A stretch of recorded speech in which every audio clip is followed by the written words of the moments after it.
आलोक शर्मा की बारी। आलोक जी बोलिए। और बिल्कुल सही है, और शायद हम कुछ ये भी सुन रहे थे आलोक जी के नागपुर का जो आरोपी है उसके घर का नक्शा ही पास नहीं था। नक्शा तो बहुत सारे हिंदुस्तान के मुख्यमंत्रियों के घरों का भी पास नहीं है। सबको गिरा दें क्या? आज आलोक जी के बिहार के जो सीएम हाउस है उसका नक्शा पास है क्या? मतलब गजब भाषा दो लोगों की सुनी मैंने टीवी पर अभी। 45 साल पूछा नहीं आपने? अरे देखिए अजय जी, मैं आपके किसी के बीच में नहीं बोला। आपने बिल्कुल एक गुंडा राज की भाषा अभी बोली। आपकी पूरे सेंटेंसेस को लेकर अगर देखें तो इस पैनल में कांग्रेस को सुनो ना यार, शांति से सुनो, शांति से सुनो। वन बाय वन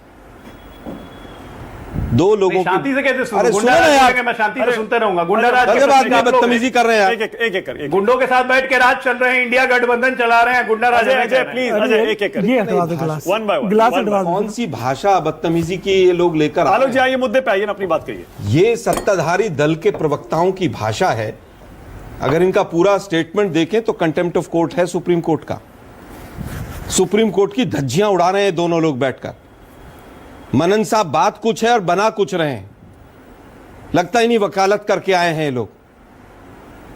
टॉपिक कुछ है, बात कुछ कर रहे हैं। दिल्ली में अनऑथराइज कॉलोनी बन गई। अरे मोदी साहब उनको ऑथराइज कर रहे हैं भाई। पूरे हिंदुस्तान में अनऑथराइज कॉलोनीज को सबको 24 घंटे में गिरा देना चाहिए फिर तो। मतलब जो मन में आ रहा है बोलते चले जा रहे हैं। जजों के घरों में नोटों के अंबार मिल रहे हैं। एक वकील है, वरिष्ठ अधिवक्ता लिखा हुआ उसके नीचे, वो कह रहा है जुडिशरी खत्म हो चुकी है, शुरुआत हो चुकी है, कहीं कोई न्याय नहीं है। किरण रिजिजू जी जब हटे थे उन्होंने कहा था कि जो सुप्रीम कोर्ट के रिटायर्ड जजेस होते हैं वो देश के विरुद्ध काम करते हैं। ये उनका स्टेटमेंट था। जो अजय आलोक जी कह रहे हैं हम तो ऐसा करते हैं, हम तो वैसा करते हैं। भयराज, उन्होंने कहा खौफ पैदा होना चाहिए। खौफ मतलब बुलडोजर चढ़ा के खौफ, और उससे क्राइम कंट्रोल होगा। ये आज की सरकार का सोच है। ये सुप्रीम कोर्ट फटकार लगा रहा है, फिर भी कह रहे हैं हम तो सम्मान करते हैं साहब उनका। सुप्रीम कोर्ट कह रहा है कि आप मेरे ऑर्डर के अगेंस्ट काम कर रहे हैं। इसमें दो पहलू हैं मानक जी। न्यूज 24 ने बहुत अच्छा विषय लिया। एक विषय यह है कि सुप्रीम कोर्ट और हाई कोर्ट के तमाम आदेशों की धज्जियां उड़ रही हैं इस देश के अंदर। और उड़ा कौन रहा है? ज्यादातर वो उड़ा रहे हैं जहां पर बीजेपी की सरकार है, क्योंकि ये लोग कानून से ऊपर हैं। एक भी ऐसा व्यक्ति नहीं मिलता है जो ये कहे कि नहीं सुप्रीम कोर्ट की गाइडलाइंस थी और इनका पालन होना चाहिए था। वो सही थी, गलत थी, आप कोर्ट में लड़ेंगे या यहां पर टीवी स्टूडियो में कहेंगे कि सुप्रीम कोर्ट ही गलत है? एक फैक्ट बता दूं आलोक जी? एक मिनट। इसी में एक तथ्य जोड़ दूं, बस उसके बाद आप कंटिन्यू करिएगा। बताइए। महाराष्ट्र में जो कानून है उसमें बाकायदा साफ साफ लिखा हुआ है कि 24 घंटे का नोटिस देकर अवैध निर्माण गिराया जा सकता है। मान ली बात में 24 घंटे का नोटिस देके आप अवैध निर्माण गिरा दीजिए। वो कुणाल कामरा ने 2 दिन पहले स्टेटमेंट दिया, मतलब उससे पहले अवैध नहीं था। वो स्टेटमेंट दिया, उन्होंने कोई बात कही जो बीजेपी को चुभी तो कानून याद आ गया। उससे पहले याद नहीं आता इनको। नागपुर में दंगे हो गए, कोई आरोपी है, पुलिस तय करेगी अब आरोपी का है, मकान गिरा दो, एसडीएम जाएगा और गिरा देंगे। गजब है। मतलब कानून की धज्जियां उड़ाने का इससे बड़ा कोई वो नहीं हो सकता है मखौल। आप अगर लाखों हेक्टेयर जमीन अगर छुड़ा पा रहे हैं तो आपको लाइसेंस मिल जाता है, आप किसी का भी घर गिरा दें। मानक जी, बुलडोजर वाली पिटीशन में मैं पिटीशनर हूं सुप्रीम कोर्ट में। 17 लाख मकान गिरे हैं और तमाम डीएम और एसपी जो हैं वो हमने तलब कराए हैं। यूपी वाली पिटीशन में? हाँ, मध्य प्रदेश में भी 2 पिटीशंस में पिटीशनर हूं। मध्य प्रदेश में डीएम और एसपी जबलपुर और तमाम लोगों को सुप्रीम कोर्ट ने तलब किया है कि आप आइए और अपना पक्ष रखिए। लेकिन दुर्भाग्य यह है, आपने एक अंतर आत्मा का, एक शुरुआत में अंतर आत्मा की बात की थी। आज जुडिशरी की अंतरात्मा मर चुकी है। मैं बहुत बड़ी बात कह रहा हूं। नीट वाले एग्जाम में भी मैं पिटीशनर था। नीट का जो पेपर आउट हुआ था, सुप्रीम कोर्ट का जो रवैया था वो इतने बड़े प्रश्न चिन्हों के अधीन था। जब चीफ जस्टिस ऑफ इंडिया आखिरी डेट पर, जजमेंट की डेट पर यह ढूंढवा रहे थे कि एनसीईआरटी की बुक में कौन सा एडिशन में क्या आंसर था, मैंने वकील साहब को कहा कि गई भैंस पानी में, कुछ नहीं होगा इस केस में, क्योंकि इसमें तमाम बीजेपी के आरएसएस के लोग इन्वॉल्व हैं। ये केस गड्ढे में जाएगा और वो केस गड्ढे में गया। दूसरी अंतरात्मा जहां मरी हुई थी, चंडीगढ़ में एक व्यक्ति था जिसने तमाम ऐसी पर्चियां, आपने देखा होगा, ऐसे देखते हुए सीसीटीवी कैमरे में सारी बदली थी। वो व्यक्ति आज भी उसी कॉरपोरेशन का मेंबर है। मैटर सुप्रीम कोर्ट में आया, प्रूव हुआ कि इसने लोकतंत्र का चीरहरण किया है, और उसके बावजूद सुप्रीम कोर्ट ने उसके ऊपर कोई एक्शन नहीं लिया। क्या लिया था? मैं समझ नहीं पा रहा हूं, आप सुप्रीम कोर्ट की गाइडलाइंस का बचाव कर रहे हैं? मैं बचाव या नहीं सुप्रीम कोर्ट को आप कटघरे में खड़ा कर रहे हैं? ना, मैं सुप्रीम कोर्ट को भी कटघरे में खड़ा कर रहा हूं। ये कंफ्यूज मैं है। अंतरात्मा की बात जो कर रहा हूं ना मैं, कि अंतरात्मा अगर जाती तो सुमोटो भी बहुत से मैटर लिए जाते हैं।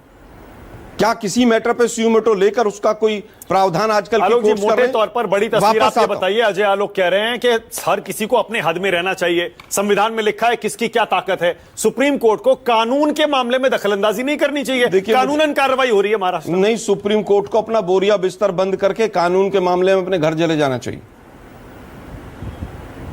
मतलब ये अब हम लोग यहां टीवी स्टूडियो में बैठ के सुप्रीम कोर्ट की भी हदें बताएंगे। अब गजब तो ये हो गया है कि दो ही लोगों की हदें नहीं है, मोदी और अमित शाह की, और तीसरा अडानी। बाकी सब की हदें हैं इस देश के अंदर। बाकी सबके एमएलए खरीद लिए जाएंगे, कोई सवाल पूछेगा जेल में डाल दिया जाएगा, किसानों को धक्के मार दिए जाएंगे, युवा कोई नौकरी मांगेगा उसको नक्सली बता दिया जाएगा, और फिर इस तरह के कानूनों का वरिष्ठ अधिवक्ता महोदय यहां पर बैठकर बचाव करेंगे। ओके, ये एक मिनट क्राइम कंट्रोल करने का एक नया मेथड आया कि खौफ पैदा करो। ईडी सीबीआई, अरे जिस ईडी का डायरेक्टर संजय मिश्रा का डायरेक्टर आज भी सरकारी मकान में रह रहा है, मैं अभी बात कर रहा हूं न्यूज 24 पे बैठ के, रिटायर होने के 6 साल बाद भी, सुप्रीम कोर्ट की फटकार के बाद भी वो व्यक्ति सरकारी मकान में, उसी मकान में रह रहा है। कोई सुप्रीम कोर्ट नहीं है, कोई हाई कोर्ट नहीं है। हाई कोर्ट में मैक्सिमम जज पिछले 5-7 साल में उठा के देखिए, आरएसएस और एबीवीपी के रिकमेंडेड लोग हैं। और 5-7 साल रुक जाइए, जो राहुल गांधी जी कहते हैं कि तमाम जुडिशरी के ऊपर आरएसएस का कब्जा और आरएसएस की सोच का कब्जा होगा, यह देश के लिए खतरनाक है। मनन साहब, 2200 अनऑथोराइज कॉलोनियां हैं दिल्ली में, और करनाल की बाउंड्री सीट, मानक ज्ञान इन्हीं का सुनेंगे। मैं समझता हूं कि करनाल की जवाब भी बाउंड्री दो दिल्ली इनको। को नहीं छूती है। आप थोड़ा अपना ज्ञान दुरुस्त कीजिए दिल्ली के बारे में। अनऑथराइज कॉलोनी को एक दिन में नहीं बनी, आज भी बन रही है, और पिछले 11 साल में मोदी जी के टाइम पे भी बनी है। ये पूरा गाजियाबाद बस गया, जाकर देख लीजिए, नहीं बसा हो तो। डासना से भी आगे चले गए।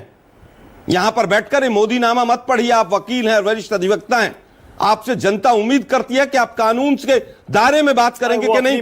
सुप्रीम नहीं भाई, एक मिनट मानक जी, आप उनको लेबल मत मानक जी रिवाज बन गया, अपनी राय दे रहे हैं। मानक जी रिवाज बन गया है। मानक जी रुको, आप मानक जी रिवाज बन गया है। इस तरह, अरे सुनिए ना मानक जी, नहीं देखिए, इस तरह के लोग आते हैं, बीजेपी का बचाव करके चले जाते हैं। बीजेपी का अपनी बात कह रहे हैं वो। मैं फिर कहूंगा जो कोई मुद्दा आके वकील आपकी बात को अगर सपोर्ट करेगा तो वो कांग्रेस मैं हो नहीं जाएगा। कह रहा कि सपोर्ट करेगा, नहीं, उसको उनको व्यक्ति को अरे वो अपनी बात कह रहे हैं। मानक जी सुनो ना भाई, आपके गेस्ट हैं, मैं मानता हूं आपकी बात, कानून सम्मत बात करनी चाहिए। सुप्रीम कोर्ट लताड़ लगा रहा है और ये मुद्दे को कहीं से कहीं भटका रहे हैं, इंटेंशनली कर रहे हैं लोग काम को।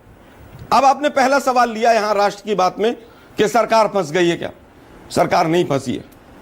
हिंदुस्तान में बीजेपी की कोई सरकार नहीं फंसेगी।